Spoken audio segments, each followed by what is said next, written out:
ನಮಸ್ಕಾರ ವೀಕ್ಷಕರೇ, ಕಲ್ಕಿ ಫಿಲ್ಮ್ಸ್‌ನ ಮತ್ತೊಂದು ವಿಡಿಯೋಗೆ ತಮ್ಮೆಲ್ಲರಿಗೂ ಆತ್ಮೀಯವಾದ ಸ್ವಾಗತ. ಆಸೆ ಧಾರಾವಾಹಿಯ ಇವತ್ತಿನ ಸಂಚಿಕೆಯಲ್ಲಿ ಏನೆಲ್ಲ ಆಗುತ್ತೆ ಅಂತ ನಾವೀ ವಿಡಿಯೋದಲ್ಲಿ ನೋಡ್ತಾ ಹೋಗೋಣ. ಮೊದಲನೇ ಸೀನ್‌ನಲ್ಲಿ ಇನ್ನೊಬ್ರು ಸಂತೋಷಕ್ಕೆ ನೀವೀಗ ಕಣ್ಣೀರೆಚ್ತಾ ಇದ್ರೆ, ಕೊನೆಗಾಲದಲ್ಲಿ ನೀನು ನಿನ್ ಗಂಡ ಇಬ್ರು ಸೆಡೆದ್ಕೊಂಡ್ ಮೂಲೆಯಲ್ಲಿ ಬಿದ್ದಿರ್ತೀರಾ ಅಂತ ಶಾಂತಿ ಮೀನುನ್ಗೆ ಬೈತಿರ್ತಾಳೆ.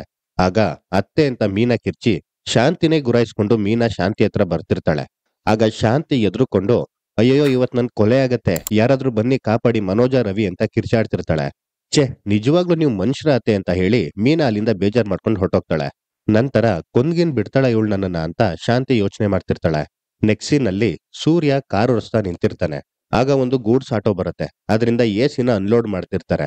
ಅದನ್ನ ನೋಡಿ, ಓ ಅಣ್ಣಂದ್ರ ಒಂದ್ ನಿಮಿಷ ಇರ್ರಣ, ಏನ್ರಣ ಇದು ಅಂತ ಸೂರ್ಯ ಕೇಳ್ತಾನೆ. ಎಸಿ ಅಂತ ಆಟೋ ಡ್ರೈವರ್ ಹೇಳ್ತಾನೆ. ಓ ರಾಂಗ್ ಅಡ್ರೆಸ್ ಇರ್ಬೇಕು, ಮಿಸ್ ಆಗಿ ಇಲ್ಲಿ ತಗೊಂಬಂದ್ಬಿಟ್ಟಿದೀರಾ, ತಗೊಂಡೋಗಿ ಹೋಗಿ ಅಂತ ಸೂರ್ಯ ಹೇಳ್ತಾನೆ. ಶಾಂತಿ ನಿವಾಸ ಅಂತಿದೆಯಲ್ಲ, ರಂಗನಾಥ್ ಅವ್ರ ಹೆಸರಲ್ಲಿದೆ ಸರ್ ಅಂತ ಆಟೋ ಡ್ರೈವರ್ ಹೇಳ್ತಾನೆ. ಬಿಲ್ಲಲ್ಲಿರೋ ಫ್ರಮ್ ಅಡ್ರೆಸ್ ನ ನೋಡಿ ಸೂರ್ಯ ವಾಸುದೇವ್ಗೆ ಕಾಲ್ ಮಾಡ್ತಾನೆ. ಸೂರ್ಯ ತಗೋ ಮಾತಾಡು ಅಂತ ವಾಸುದೇವ್ ಫೋನ್ ನ ಶೀಲನ್ ಕೈಲ್ ಕೊಡ್ತಾನೆ. ಹಲೋ ಅಂತ ಶೀಲಾ ಹೇಳ್ತಾಳೆ. ಹಲೋ ಯಾರಿದು ಅಂತ ಸೂರ್ಯ ಕೇಳ್ತಾನೆ. ಫೋನ್ ಮಾಡಿರೋದು ನೀನ್ ತಾನೆ ಅಂತ ಶೀಲಾ ಹೇಳ್ತಾಳೆ. ನಾನ್ ಮಾಡಿದ್ದು ಮೇಲ್ವರ್ಗಕ್ಕೆ, ಫಿಮೇಲ್ ವರ್ಗ ಯಾಕೆ ಆನ್ಸರ್ ಮಾಡ್ತಿದೆ ಅಂತ ಸೂರ್ಯ ಹೇಳ್ತಾನೆ. ನಾನು ಶೀಲಾ ಅಂತ ಶೀಲಾ ಹೇಳ್ತಾಳೆ. ಓಹೋ ದೊಡ್ಡ ಮನ್ಸರು ಎಂಡ್ರು, ದೊಡ್ಡ ಮಹಿಷಿ ಅಲ್ಲಲ್ಲ ದೊಡ್ಡ ಮನ್ಷಿ ಅಂತ ಸೂರ್ಯ ಹೇಳ್ತಾನೆ. ಯಾಕಪ್ಪ ಹಿಂಗೆಲ್ಲ ಮಾತಾಡ್ತಿದ್ಯಾ ಅಂತ ಶೀಲಾ ಕೇಳ್ತಾಳೆ. ಓಸಿ ಓಸಿಲಿ ಎಸಿ ಕಳ್ಸಿದೀರಾ, ಯಾರ್ಗೋ ಕಳ್ಸೋ ಬದಲು ನಮಗ್ ಬಂದ್ಬಿಟ್ಟಿದೆ, ಅದಕ್ಕೆ ಏನ್ ಮ್ಯಾಟ್ರು ಅಂತ ಕೇಳೋಣ ಅಂತ ಮಾಡ್ದೆ ಅಂತ ಸೂರ್ಯ ಹೇಳ್ತಾನೆ. ನಾವ್ಯಾಕಪ್ಪ ಯಾರ್ಗೋ ಕಳಿಸ್ತೀವಿ, ಅದ್ ನಮ್ ಮಗ್ಳಿಗೆ ಅಂತ ಕಳ್ಸಿರೋದು ಅಂತ ಶೀಲಾ ಹೇಳ್ತಾಳೆ. ಯಾಕೋ ಅಂತ ಸೂರ್ಯ ಕೇಳ್ತಾನೆ. ಶೆಕೆಗಾಲ ಶುರುವಾಗ್ತಿದೆ ಅಲ್ವಾ, ಅವಳಗ್ ಶೆಕೆ ಆಗಲ್ವಾ ಅದಕ್ಕೆ ಅಂತ ಶೀಲಾ ಹೇಳ್ತಾಳೆ. ಅದಕ್ ಬೇಕಾದ್ರೆ ಗಂಡನಾಗಿ ರವಿ ಇದಾನೆ, ಮಾವನವರಾಗಿ ನಮ್ಮ ಅಪ್ಪನಿದಾನೆ, ಭಾವನವರಾಗಿ ನಾನು ನಮ್ಮಣ್ಣ ಮನೋಜ ಇದೀವಿ, ತಾವ್ಯಾಕೆ ಇದನ್ನೆಲ್ಲ ಕಳಿಸ್ಬೇಕು ಅಂತ ಸೂರ್ಯ ಕೇಳ್ತಾನೆ. ಅದಾಗಲ್ಲ ಅಂತ ಶೀಲಾ ಹೇಳ್ತಿರ್ತಾಳೆ. ಅದಾಗಲ್ ಕಾಯಿನೂ ಅಲ್ಲ, ಬೇವನ್ ಕಾಯಿನೂ ಅಲ್ಲ. ನೋಡಿ, ಈ ಸಂದರ್ಭದಲ್ಲಿ ನಾನ್ ನಿಮ್ಗೆ 2 ಸತ್ಯಗಳನ್ನ ಹೇಳಕ್ ಇಷ್ಟಪಡ್ತೀನಿ. ಭಾಗ 1, ಶೆಕೆಗಾಲ ಬರೋದು ಮೈಯಲ್ಲಿರೋ ಕೊಬ್ಬೆಲ್ಲ ಬೆವ್ರ ರೂಪದಲ್ಲಿ ಆಚೆ ಹೋಗ್ಲಿ ಅಂತ, ಅದಕ್ಕೆ ಎಸಿ ಗೀಸಿ ಎಲ್ಲ ಹಾಕಿ ಆರೋಗ್ಯನ ಹಾಳು ಮಾಡ್ಕೊಂಬಾರ್ದು. ಭಾಗ 2, ನಮ್ ಡ್ಯಾಡ್ಗೆ 3 ಜನ ಸನ್ಸ್ ಇದೀವಿ, ಏನಾದ್ರೂ ಬೇಕಾದ್ರೆ ನಾವೇ ಮನೆಗ್ ತಂದ್ ಹಾಕ್ತಿವಿ. ನೋಡಿ ನಾನು ಹೇಳೋದೆಲ್ಲ ಹೇಳಿದೀನಿ, ಹಂಗೆ ಇದು ಎಲ್ಲಿಂದ ಬಂತೋ ಅಲ್ಲಿಗೆ ವಾಪಸ್ ಕಳಿಸ್ತಾ ಇದೀನಿ, ರಿಟರ್ನ್ ವಿತ್ ಥ್ಯಾಂಕ್ಸ್, ಬಾಯ್ ಬಾಯ್ ಮಡಗ್ತಾ ಇದೀನಿ ಅಂತ ಹೇಳಿ ಸೂರ್ಯ ಕಾಲ್ ಕಟ್ ಮಾಡ್ತಾನೆ. ನಂತರ ಅಣ್ಣಂದ್ರ ನಮ್ಗಿದು ಬ್ಯಾಡ, ತಗೊಂಡು ಹೋಗ್ತಾ ಇರಿ ಅಂತ ಸೂರ್ಯ ಡ್ರೈವರ್ಗೆ ಹೇಳ್ತಾನೆ. ಎಸಿ ಬಂದ್ರೆ ಬ್ಯಾಡ ಅಂತಿರಲ್ಲ ಸರ್ ಅಂತ ಡ್ರೈವರ್ ಹೇಳ್ತಾನೆ. ನೋಡಿ ಸರ್, ಬಿಟ್ಟಿಯಾಗಿ ದೇವ್ರು ಗಾಳಿ ಕೊಟ್ಟಿದ್ದಾನೆ, ನಮ್ಗದೇ ಸಾಕು. ಈ ಬಹುಮಾನ, ಕಂಡೋರ್ ಮನೆ ವರಮಾನ, ವರದಕ್ಷಿಣೆ ರೂಪದಲ್ಲಿ ಸನ್ಮಾನ ಇದ್ಯಾವುದು ನಮ್ಗೆ ಬ್ಯಾಡ. ನೋಡಿ ನಿಮ್ಗೆ ಆಫರ್ ಇದೆ, ಇದು ಬೇಕು ಅಂದ್ರೆ ನೀವೇ ತಕೊಂಡೋಗಿ ನಿಮ್ ಮನೆಗೆ ಹಾಕೊಳ್ಳಿ, ಬಿಲ್ ಅವರೇ ಕೊಡ್ತಾರೆ ಅಂತ ಸೂರ್ಯ ಹೇಳ್ತಾನೆ. ಅಲ್ಲ ಸರ್ ಅಂತ ಡ್ರೈವರ್ ಏನೋ ಹೇಳಕ್ ಬರ್ತಾರೆ. ಏಯ್ ಹೋಗೋದ್ ತೆರೀತು, ಹೇಳೋದ್ ಅರ್ಥ ಆಗ್ತಾ ಇಲ್ವಾ, ಹೋಗ್ಲಿಲ್ಲ ಅಂದ್ರೆ ವಾಷಿಂಗ್ ಬಟ್ಟೆ ತಗೊಂಡ್ ಹೊಡೆದಾಕ್ಬಿಡ್ತೀನಿ ಅಂತ ಸೂರ್ಯ ಹೇಳ್ತಾನೆ. ನೆಕ್ಸ್ಟ್ ಸೀನ್ ನಲ್ಲಿ ನಾನ್ ಈಗ್ಲೇ ಶಾಂತಿಗೆ ಕಾಲ್ ಮಾಡ್ತೀನಿ, ಆ ಸೂರ್ಯ ಏಚಿನ ವಾಪಸ್ ಕಳ್ಸಿದಾನೆ ಅಂತ ಜೋರ್ ಮಾಡ್ತೀನಿ, ಬುದ್ಧಿ ಕಲಿಸ್ತೀನಿ ಅಂತ ಶೀಲಾ ಹೇಳ್ತಾಳೆ. ಅವನಿಗ್ ಬುದ್ಧಿ ಕಲಿಸ್ತೀಯೋ ಬಿಡ್ತೀಯೋ, ಆದ್ರೆ ನಿನಗ್ ಬುದ್ಧಿ ಇಲ್ಲ ಅನ್ನೋದನ್ನ ನಿರೂಪಿಸ್ತಾ ಇದ್ಯಾ. ನೀರ್ ಒನ್ನೀರು ಒಡೆಯ ಕೋಲ್ ಬೇರೆ ಅನ್ನೋದನ್ನ ಗಾದೆ ಮಾತ್ ಕೇಳಿಲ್ವಾ. ನಾವ್ ಯಾವತ್ತಿದ್ರು ಆ ಮನೆಗೆ 3ನೇವರೇ ಶೀಲಾ, ನಾವ್ ಹೇಳ್ಕೊಟ್ರು ಅವ್ರು ಜಗಳ ಆಡಲ್ಲ, ಹಾಗಾಡಿದ್ರು ಅದ್ರಿಂದ ನಮ್ಗೇನು ಉಪಯೋಗ ಇಲ್ಲ ಅಂತ ವಾಸುದೇವ್ ಹೇಳ್ತಾನೆ. ಮತ್ತೆ ಅಂತ ಶೀಲಾ ಕೇಳ್ತಾಳೆ. ಆ ಎಸಿನ ಮತ್ತೆ ಮನೋಜನ್ ಅಂಗಡಿಗೆ ವಾಪಸ್ ಕಳಿಸ್ಬೇಕು. ವ್ಯಾಪಾರ ಆಗಿರೋ ಮೊದಲನೇ ವಸ್ತು ಮತ್ತೆ ಅಂಗಡಿಗೆ ವಾಪಸ್ ಹೋದ್ರೆ ಆ ಓನರ್ಗಾಗೋ ಸಂಕಟ ಇದೆಯಲ್ಲ, ಅದನ್ನ ಹೇಳ್ಕೊಳಕ್ ಆಗಲ್ಲ. ಆ ಫ್ರಸ್ಟ್ರೇಷನ್ ನ ಮನೋಜ ಸೂರ್ಯನ್ ಮೇಲೆ ತೀರಿಸ್ಕೊಂತಾನೆ. ಆಗ ಅವ್ರವ್ರಲ್ಲೇ ಜಗಳ ಆಗತ್ತೆ. ನಮ್ಮಿಂದ ಜಗಳ ಆಗೋದಕ್ಕೂ ಅವ್ರವರೇ ಜಗಳ ಆಡೋದಿಕ್ಕೂ ತುಂಬಾ ವ್ಯತ್ಯಾಸ ಇದೆ ಶೀಲಾ ಅಂತ ವಾಸುದೇವ್ ಹೇಳ್ತಾನೆ. ಹಾಗಿದ್ರೆ ತಡ ಯಾಕ್ರಿ, ಕಳಿಸ್ರಿ ಬೇಗ ವಾಪಸ್ ಅಂತ ಶೀಲಾ ಹೇಳ್ತಾಳೆ. ಏನ್ ಮಾಡ್ಬೇಕು ಅಂತ ನನಗ್ ಗೊತ್ತು, ಅದನ್ನ ನಾನ್ ಮಾಡ್ತೀನಿ, ಹೋಗಿ ಮೊದ್ಲು ಬಿಸಿ ಬಿಸಿಯಾಗಿ ಕಾಫಿ ಮಾಡ್ಕೊಂಬ ಹೋಗು ಅಂತ ವಾಸುದೇವ್ ಹೇಳ್ತಾನೆ. ಇಷ್ಟೆಲ್ಲ ಇಲ್ಲಿ ನಮ್ ವಸ್ತುಗಳು ಸೇಲ್ ಆಗ್ತಾನೆ ಇರ್ಲಿಲ್ಲ ಸರ್, ಹಳೆ ಓನರು 10,000 ಕೊಡೋದಕ್ಕೂ ಇನ್ನು ಮುಂದೆ ನೋಡೋರು, ನೀವು ಅಂಗಡಿ ಓಪನ್ ಮಾಡಿದ್ ಮಾರನೇ ದಿನಾನೇ 50,000 ಕೊಡ್ತಾ ಇದ್ದೀರಾ, ನೀವು ಗ್ರೇಟ್ ಸರ್ ಅಂತ ಡಿಸ್ಟ್ರಿಬ್ಯೂಟರ್ ಹೇಳ್ತಾನೆ. ಸರ್ ಅದೆಲ್ಲ ಬಿಸ್ನೆಸ್ ಸ್ಟ್ರಾಟರ್ಜಿ ಸರ್, ನೋಡ್ತಾ ಇರಿ ನಿಮ್ ಐಟಮು ಬೇರೆ ಯಾವ ಅಂಗಡಿಲೂ ಅಷ್ಟು ಸೇಲ್ ಆಗ್ಬಾರ್ದು, ಅಷ್ಟು ಸೇಲ್ನ ನಾನ್ ಮಾಡ್ಕೊಡ್ತೀನಿ ಅಂತ ಮನೋಜ್ ಹೇಳ್ತಾನೆ. ಹಾಗಾದ್ರೆ ನಿಮ್ ಕಮಿಷನ್ ಜಾಸ್ತಿ ಮಾಡಿಸ್ತೀನಿ ಸರ್ ಅಂತ ಡಿಸ್ಟ್ರಿಬ್ಯೂಟರ್ ಹೇಳ್ತಾನೆ. ನಂತರ ಮನೋಜ್ ಡಿಸ್ಟ್ರಿಬ್ಯೂಟರ್ಗೆ 50,000 ಕೊಡ್ತಾರೆ. ಅವ್ರು ಅದನ್ನ ಈಸ್ಕೊಂಡು ಅಲ್ಲಿಂದ ಹೊರಡ್ತಾರೆ. ಡಿಸ್ಟ್ರಿಬ್ಯೂಟರ್ ಹೋಗ್ತಿದ್ದಾಗೆ ಶೀಲಾ ಅಲ್ಲಿಗ್ ಬರ್ತಾಳೆ. ಶೀಲಾ ಬರ್ತಿದ್ದಾಗೆ ಮನೋಜ್ ಶೀಲನ್ನ ನೋಡಿ, ಆಂಟಿ ಏನ್ ಲಕ್ಕಿ ಅಂಡ್ ಆಂಟಿ ನಿಮ್ದು, ನೀವು ಪರ್ಚೇಸ್ ಮಾಡಿದ್ದೇ ಮಾಡಿದ್ದು, ನನ್ ಬಿಸ್ನೆಸ್ ತುಂಬಾ ಸಖತ್ತಾಗಿ ಹೋಗ್ತಾ ಇದೆ ಅಂತ ಮನೋಜ್ ಹೇಳ್ತಾನೆ. ಮನೋಜ್ ಅದನ್ನ ಹೇಳ್ತಿದ್ದಾಗೆ ಡ್ರೈವರ್ಗಳು ಎಸಿನ ವಾಪಸ್ ತಗೊಂಡ್ಬರ್ತಾರೆ. ಅದನ್ನ ನೋಡಿ ರೋಹಿಣಿ ಹಾಗೂ ಮನೋಜ್ ಇಬ್ರು ಶಾಕ್ ಆಗ್ತಾರೆ.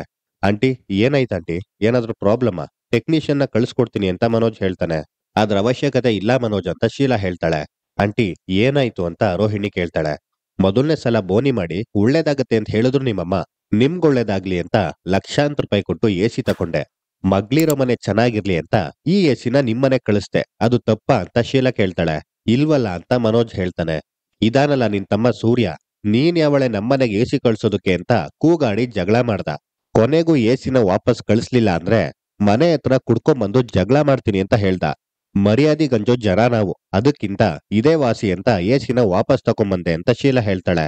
ಏನಾಗಿದೆ ಅವನ್ಗೆ, ಯಾಕೆ ಹೀಗೆಲ್ಲ ಮಾತಾಡ್ದ ಅಂತ ಮನೋಜ್ ಹೇಳ್ತಾನೆ. ಹೀಗ್ ಹೇಳ್ತೀನಿ ಅಂತ ತಪ್ಪು ತಿಳ್ಕೊಂಬೇಡಪ್ಪ. ಹುಡ್ತಾ ಅಣ್ತಮ್ದಿರು ಬೆಳಿತಾ ಬೆಳಿತಾ ದಾಯಾದಿಗಳು ಅನ್ನೋ ಮಾತನ್ನ ಕೇಳಿಲ್ವಾ? ಅವನಿನ್ನ ಕ್ಯಾಬ್ ಓಡಿಸ್ತಾ ಇರೋನು. ಅಷ್ಟ್ರಲ್ಲಿ ನೀನ್ ಇಷ್ಟ್ ದೊಡ್ಡ ಅಂಗಡಿಗೆ ಓನರ್ ಆದ್ಯಲ್ಲ, ಅದಕ್ಕೆ ಅವನ್ ಕೈಲಿ ಸಹಿಸ್ಕೊಳಕ್ ಆಗ್ತಾ ಇಲ್ಲ. ಅದಕ್ಕೆ ಅದಕ್ಕೆ ಅವನು ನಿನ್ಗೆ ಲಾಸ್ ಮಾಡೋದಕ್ ನೋಡಿದಾನೆ. ನಾನಿದನ್ನ ನಿಮ್ ಮನೆಗ್ ತಲುಪ್ಸೋದಕ್ಕೆ ಏನೆಲ್ಲ ಪ್ರಯತ್ನ ಪಟ್ಟೆ, ಆದ್ರೆ ಆಗ್ಲಿಲ್ಲ. ಹೋಗ್ಲಿ ನಮ್ಮನೇಲಿ ಇಟ್ಕೊಳ್ಳೋಣ ಅಂದ್ರೆ ಇದು ಸುಮ್ನೆ ಇರ್ಬೇಕು. ಅದ್ರ ಬದಲು ಇದಿಲ್ಲೇ ಇದ್ರೆ ಇದನ್ನ ಬೇರೆ ಯಾರಾದ್ರೂ ಪರ್ಚೇಸ್ ಮಾಡ್ತಾರೆ ಅಂತ ವಾಪಸ್ ತಕೊಂಬಂದೆ. ಇದನ್ನ ವಾಪಸ್ ತಕೊಂಡು ನನ್ ದುಡ್ಡು ನನ್ಗೆ ವಾಪಸ್ ಕೊಟ್ಬಿಡಪ್ಪ ಅಂತ ಶೀಲಾ ಹೇಳ್ತಾಳೆ. ಅದನ್ನ ಕೇಳಿ ಮನೋಜ್ ಹಾಗೂ ರೋಹಿಣಿ ಇಬ್ರು ಶಾಕ್ ಆಗ್ತಾರೆ. ಅದು ಆಂಟಿ, ಈಗ ತಾನೇ ಡೀಲರ್ ಬಂದಿದ್ರು, ದುಡ್ಡನ್ನ ಕೊಟ್ ಕಳಿಸ್ಬಿಟ್ಟೆ ಅಂತ ಮನೋಜ್ ಹೇಳ್ತಾನೆ. ಏನು, ಬೇರೆ ವ್ಯಾಪಾರನೇ ಆಗಿಲ್ವಾ ಅಂತ ಶೀಲಾ ಕೇಳ್ತಾಳೆ. ಆಗಿದೆ, 1 ಡಜನ್ ಲೋಟ ಕಾಫಿ ಕಪ್ಪು ಅಂತ ಅಷ್ಟೇ ಅಂತ ಮನೋಜ್ ಹೇಳ್ತಾನೆ. ಏನು ಅಷ್ಟೇನಾ? ಛೇ ಛೇ ಛೇ ಛೇ, ನಿಮ್ ತಮ್ಮನೇ ನಿಮ್ ವ್ಯಾಪಾರಕ್ಕೆ ಕಲ್ಲಾಕ್ಬಿಟ್ಟ. ಹೋಗ್ಲಿ ಬಿಡಪ್ಪ, ನನಗ್ ದುಡ್ಡೇನೂ ಬೇಡ. ನನ್ ಕಡೆಯಿಂದ ಇದು ನಿಮ್ಗೆ ಗಿಫ್ಟ್ ಅಂತ ಅನ್ಕೊಂತೀನಿ ಅಂತ ಶೀಲಾ ಹೇಳ್ತಾಳೆ. ಆಂಟಿ, ನಿಮ್ದು ತುಂಬಾ ದೊಡ್ಡ ಮನ್ಸು ಆಂಟಿ ಅಂತ ಮನೋಜ್ ಹೇಳ್ತಾನೆ. ಆಗ ಮನೋಜ್, ನೀವು ಸ್ವಲ್ಪ ಸುಮ್ನೆ ಇರ್ತೀರಾ? ಲೋಕೇಶಿಗೆ ಹೇಳಿ ಆಂಟಿಗೊಂದ್ ಕಪ್ ಕಾಫಿ ತರಿಸಿ, ನಾನೊಂದ್ ನಿಮಿಷ ಬಂದೆ ಅಂತ ಹೇಳಿ ರೋಹಿಣಿ ಅಲ್ಲಿಂದ ಹೋಗ್ತಾಳೆ.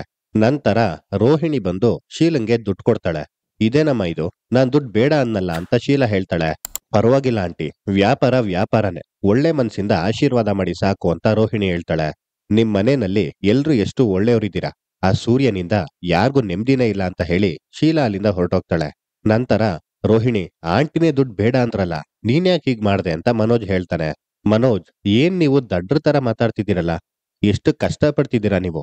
ನಾಳೆ ದಿನ ನಮ್ಮಮ್ಮ ನಿಮ್ಗೆ ಫ್ರೀಯಾಗಿ ದುಡ್ಡು ಕೊಟ್ರು ಅಂತ ಶ್ರುತಿ ಮನೇಲಿ ಎಲ್ರ ಮುಂದೆ ಹೇಳಿದ್ರೆ ನಿಮ್ ಮರ್ಯಾದೆ ಏನಾಗ್ಬೇಕು? ಅದನ್ನ ನೋಡ್ಕೊಂಡು ನಾನ್ ಬದುಕೋದಕ್ಕಾಗತ್ತಾ ಹೇಳಿ? ಉಪವಾಸ ಇದ್ರು ಸರಿ, ಇನ್ನೊಬ್ರ ಮುಂದೆ ಕೈ ಚಾಚಬಾರ್ದು ಮನೋಜ್ ನಾವು. ಅದ್ರಲ್ಲೂ ನಾನ್ ನಿಮ್ ಹೆಂಡತಿಯಾಗಿ ನೀವು ತಲೆ ತಗ್ಸೋದಕ್ ನಾನ್ ಬಿಡ್ತೀನಾ? ಚಾನ್ಸೇ ಇಲ್ಲ, ನಾನ್ ಬಿಡಲ್ಲ ಅಂತ ರೋಹಿಣಿ ಹೇಳ್ತಾಳೆ. ಆದ್ರೆ ರೋಹಿಣಿ, ಇಷ್ಟು ದುಡ್ಡು ಇದಕ್ ಏನ್ ಮಾಡ್ದೆ ನೀನು ಅಂತ ಮನೋಜ್ ಕೇಳ್ತಾನೆ. ಆಗ ರೋಹಿಣಿ ತಾಲಿ ಚೈನ್ ಮಾರಿ ಅರ್ಶಿನ ದಾರ ಹಾಕೊಂಡಿರೋದನ್ನ ತೋರಿಸ್ತಾಳೆ. ರೋಹಿಣಿ, ಏನ್ ರೋಹಿಣಿ ಇದು ಅಂತ ಮನೋಜ್ ಕೇಳ್ತಾನೆ. ಗಂಡನ್ ಮರ್ಯಾದೆ ಉಳ್ಸೋದಿಕ್ಕೆ ಅವನ್ ಕಟ್ಟಿದ ಚಿನ್ನದ ದಾರನ ಅಡವಿಟ್ಟೆ ಅಂತ ರೋಹಿಣಿ ಹೇಳ್ತಾಳೆ. ಯಾಕ್ ರೋಹಿಣಿ, ಯಾಕಿಂತ ನಿರ್ಧಾರ ಮಾಡ್ದೆ ಅಂತ ಮನೋಜ್ ಕೇಳ್ತಾನೆ. ನನ್ ಗಂಡನ್ ಮೇಲೆ ನಂಬಿಕೆ ಇರೋದಿಕ್ಕೆ.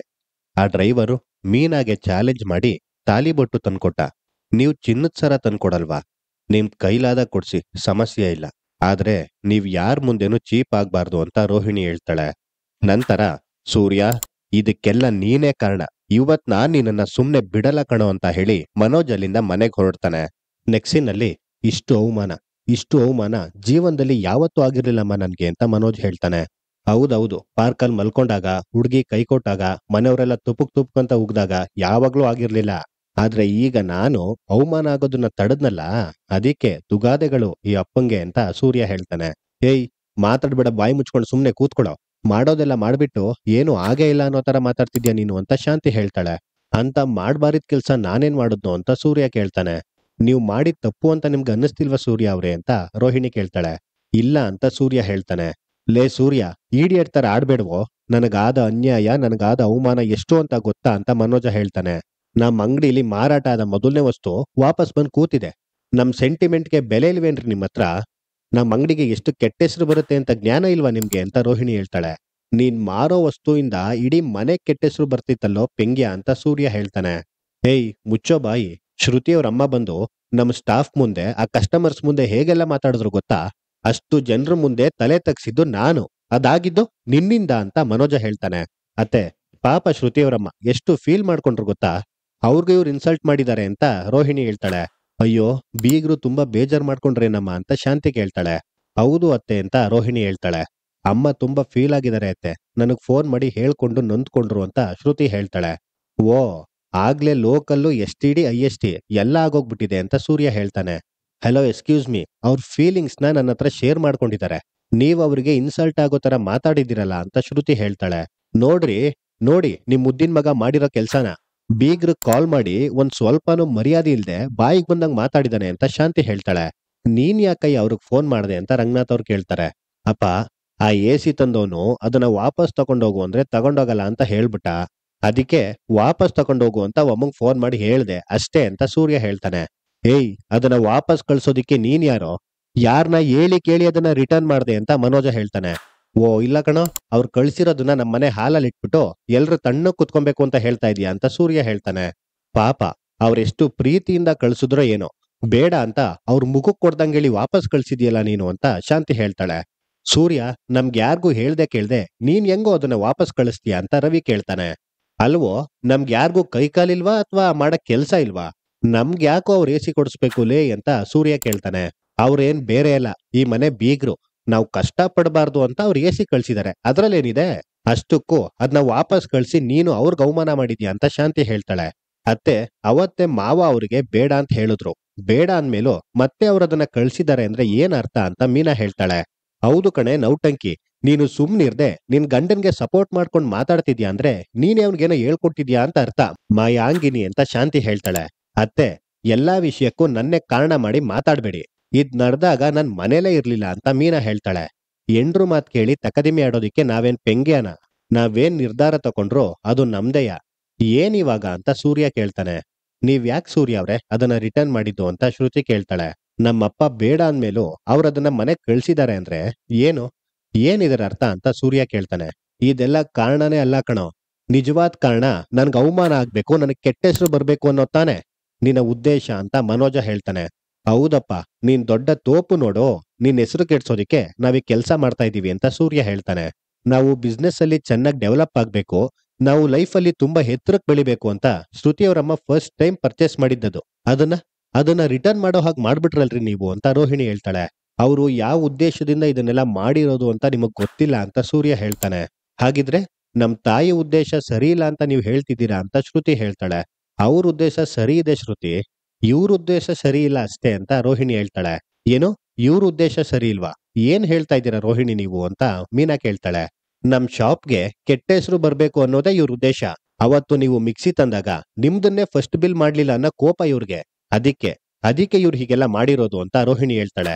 ರೋಹಿಣಿ, ಮನೆಯವ್ರ ಮೇಲೆನೆ ಹಾಗೆ ಸಾಧಿಸೋ ಅಂತ ಬುದ್ಧಿ ನನ್ ಗಂಡಂಗಿಲ್ಲ ಅಂತ ಮೀನಾ ಹೇಳ್ತಾಳೆ. ಅವನ್ಗಿದ್ಯೋ ಇಲ್ವೋ ಗೊತ್ತಿಲ್ಲ, ನೀನೇ ಹೇಳ್ಕೊಟ್ಟಿದ್ಯಾ ಬಿಡಮ್ಮ ಮೀನಮ್ಮ ಅಂತ ಮನೋಜ ಹೇಳ್ತಾನೆ. ಏಯ್, ಬಾಯಿಗೆ ಬಂದಂಗೆಲ್ಲ ಮಾತಾಡಿದ್ರೆ ತಲೆ ಮೇಲೆ ಹೊಡೆದಾಕ್ಬಿಡ್ತೀನಿ ಪೆಂಗ್ಯ ಅಂತ ಸೂರ್ಯ ಹೇಳ್ತಾನೆ. ಏನೋ ಏನೋ ಮಾತಾಡ್ತಾ ಇದ್ಯಾ ನೀನು, ಏನ್ ಎದುರಿಸ್ತಾ ಇದ್ಯಾ ಅಂತ ಮನೋಜ ಸೂರ್ಯನ್ ಮುಂದೆ ಬಂದ್ ನಿಲ್ತಾನೆ. ಸೂರ್ಯ, ಯಾಕೋ ನೀನ್ ಮಾಡಿರೋ ತಪ್ಪನ್ನ ಒಪ್ಕೊಳ್ದೆ ಸುಮ್ನೆ ಇಲ್ಲ ಅಂತ ಹೇಳ್ತೀಯ ಅಂತ ರವಿ ಹೇಳ್ತಾನೆ. ಏಯ್, ನಾನ್ ಯಾವ ತಪ್ಪನ್ನು ಮಾಡಿಲ್ಲ ಕಣೋ ರವಿ, ನಿಮ್ ಅತ್ತೆನೆ ನಮ್ಮೆಲ್ರಿಗೂ ಅವಮಾನ ಮಾಡ್ಬೇಕು ಅಂತ ಮನೆಗೆ ಎಸಿ ಕಳ್ಸಿದಾರೆ ಅಂತ ಸೂರ್ಯ ಹೇಳ್ತಾನೆ. ಅದನ್ನ ನೀನೇ ಹೇಗ್ ಡಿಸೈಡ್ ಮಾಡ್ತೀಯಾ? ನಮ್ಮನ್ನ ಕನ್ಸಲ್ಟ್ ಮಾಡ್ಬೇಕಿತ್ತು ತಾನೆ ಅಂತ ರವಿ ಹೇಳ್ತಾನೆ. ಏಯ್, ಅಷ್ಟೆಲ್ಲ ಬುದ್ಧಿ ಇವನಿಗೆಲ್ಲೋ ಇದೆ ಅಂತ ಮನೋಜ ಹೇಳ್ತಾನೆ. ಹೌದಪ್ಪ, ಈ ಮನೇಲಿರೋ ಏಕೈಕ ಬುದ್ಧಿವಂತ ಅಂದ್ರೆ ನೀನೇ ಅಂತ ಸೂರ್ಯ ಮನೋಜ್ಗೆ ಹೇಳ್ತಾನೆ. ಹೌದು, ನಿನಗ್ ಕಂಪೇರ್ ಮಾಡಿದ್ರೆ ನಾನೇ ಬುದ್ಧಿವಂತ ಕಣೋ. ಸುಮ್ನೆ ಸೈಲೆಂಟ್ ಆಗಿ ಇದ್ಬಿಟ್ರೆ ಸರಿ, ಇಲ್ಲ ನನಗ್ ಬರ್ತಾ ಇರೋ ಕೋಪಕ್ಕೆ ನಾನು ಏನ್ ಮಾಡ್ತೀನಿ ಅಂತ ನನಗೆ ಗೊತ್ತಿಲ್ಲ ಅಂತ ಮನೋಜ ಹೇಳ್ತಾನೆ. ಏನೋ ಮಾಡ್ತೀಯಾ, ಏನ್ ಮಾಡ್ತೀಯಾ ಅಂದೆ ಅಂತ ಸೂರ್ಯ ಮನೋಜ್ ಕಾಲರ್ ಹಿಡ್ಕೊಂಡು ಹೊಡಿತಿರ್ತಾನೆ.